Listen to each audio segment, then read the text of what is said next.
Hello everyone, and welcome to another Nighthawk Racing track guide. This time, we are at the high speed ring reverse.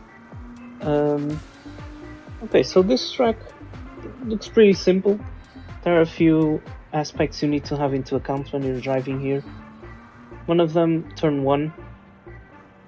So a few people like to go a little bit on top of this green patch of tarmac here as they enter the corner, and in order for you to be able to be as quick as possible, you want to take the high line. However, it is really easy for you to misplace the wheels on the left hand side, and if you do hit this cobblestone part here between the white line and the barrier,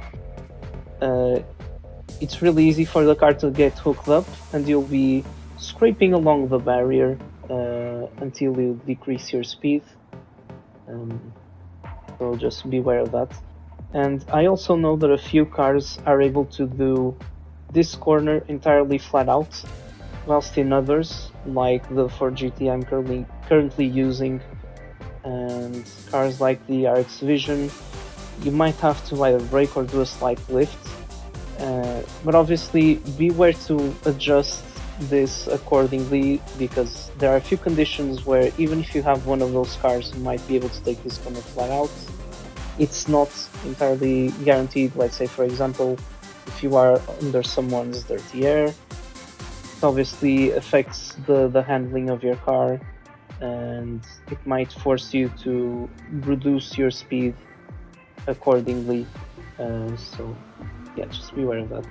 So this little part that leads to the tunnel entry, all done flat out. And then in here for this corner, I like to brake just after this 50-meter board, maybe closer to where the tunnel ends. And you want to take a wide entry, but then aim for the apex of the corner, obviously.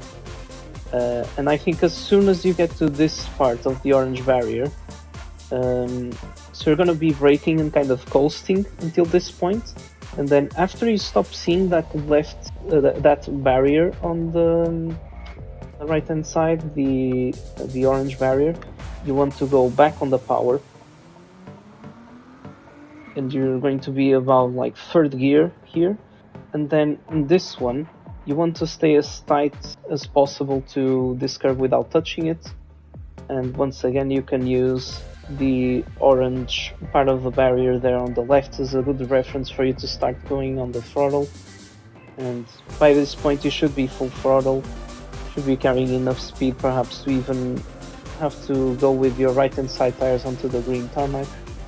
Now, this corner here is one of the most important ones, because it is favored that you use the higher line here, which means that you can almost kind of place your car on the green part of the tarmac here. But just beware that if it rains, which is obviously a possibility around here, that the game sets the lower line as the preferred line in terms of grip, not only for the wet conditions, but also in the transition period between wet to dry conditions. That's where the dry line will start forming, so just beware of that. And also, if you brake a little bit too heavily, the back end might want to step out, so just make sure you keep the car under control. Just gradually just trail brake, and then be patient going on the throttle. So I like to wait a little bit until I do the corner properly, and then once I have straightened up the car again for the exit, that's when I go full throttle. And yeah, in this corner, the last corner is entirely flat out. I like to take a bit of a tighter line through here and then have a wider exit so that I can carry as much speed as possible. And just gone to the finish line, and this is it. Hopefully this track guide was helpful. It's a bit of an easier track compared to others, but obviously these small tips can make a big difference in terms of your lap times. So hopefully this was helpful.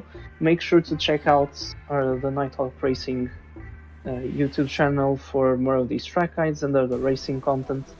And also make sure to check us out on Instagram and TikTok because we are also there. And I shall see you all very soon.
Bonus round.